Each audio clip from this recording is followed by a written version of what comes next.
I am here, Mr. Chairman. Can you hear me okay? Yeah, I can hear you. Commissioner Reddick, thank you so much for being with us today, and more importantly, for your service. Your last year as IRS Commissioner must feel like 10 years, and we appreciate all the challenges you face and how you've handled it professionally.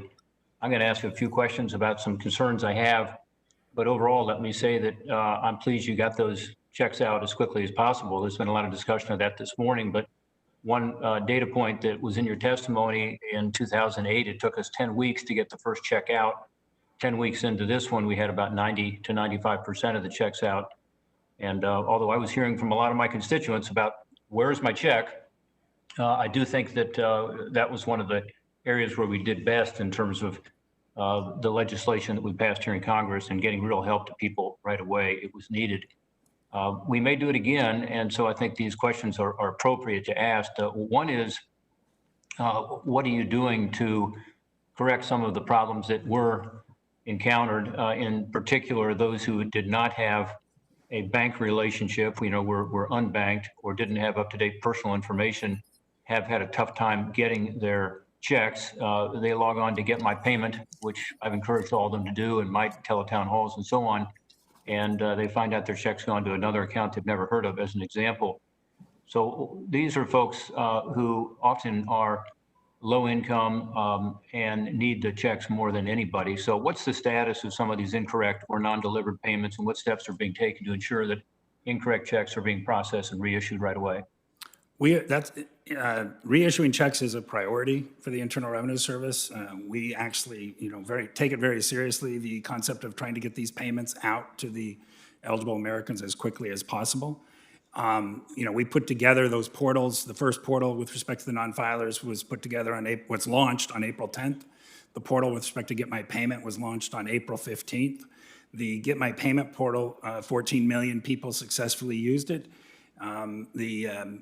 Non-filers portal, 6.1 million people successfully used it, and 192 million people successfully verified the status of their payment on the Get My Payment portal. So we have moved forward with that information. But again, our focus is on the people who have, principally they're unbanked people who the IRS is essentially unaware of their existence. So identifying people and then trying to get payments into their hands. And I think that's one of the reasons why BFS moved to using debit cards. And as far as distribution of payments, one of the limitations was the BFS capacity was about 5 to 7 million checks per week. The Internal Revenue Service was more or less ready to go by April 10th with the information we had to launch the payments, which is how 81 million payments launched on April 10. Yeah. Well, I appreciate your focus on particularly those who are unbanked, because those are some of the folks who need it the most.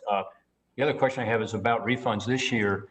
I have been surprised, frankly, to hear how many people filed prior to the deadline. We're now in the last couple of weeks before the deadline, and 138 million returns have been processed as of June 19, which is on par with the 137 million last year. So basically, even though you delayed the filing, most people didn't take advantage of that, in part because they wanted the refund. But I'm concerned that even though people have filed, they have not had their tax returns processed. As a result, there are many individuals, I'm told, as an example, nearly 5 million paper returns are sitting unprocessed at a processing center somewhere around the country, as well as the 10 million difference in refunds processed this year compared to last year.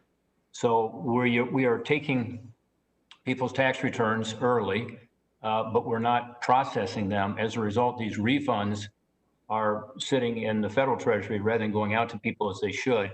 This, of course, would be a de facto second stimulus. I mean, it would be huge if we could get this money out the door. So it seems to me that should be our top priority right now. We've received hundreds of inquiries from constituents who did not have the means to file electronically, who need their refund to just make it financially, to make ends meet, to make their car payment, to make their rent. Can you tell us what your plans are to process this backlog of paper returns in particular and ensure the remaining refunds get out the door as quickly as possible? The paper returns are a high priority for the Internal Revenue Service in terms of processing, and I think we're running through that at about 1 million a week, reducing the backlog around 1 million a week. And so going through that and getting those out is a priority. Similarly, with respect to electronically filed returns that might have been called up in a fraud filter or identity theft situation. Those are also priorities. So the refund side of the house is really the first thing for our customer service representatives. And I think currently we have about 8,300 folks working those two issues.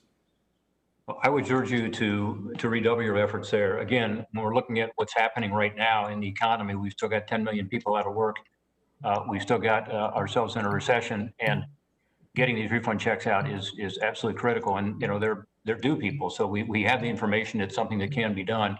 I would think that would be a high priority. With regard to the issue of IRS reform, I've got a few questions for you. I will submit to the record because I want to keep to the chairman's time here. And I would just say that with regard to IRS reforms, we appreciate all you have done. We are looking forward to the restructuring report that is due by September 30th, 2020. The restructuring commission that I co-led back in '97 made a big difference, I think, in trying to improve the agency. It's time to do it again. So we look forward to that restructuring report, and I look forward to sending you some additional questions on IRS reform and getting your answer. And again, thank you for your service, Commissioner.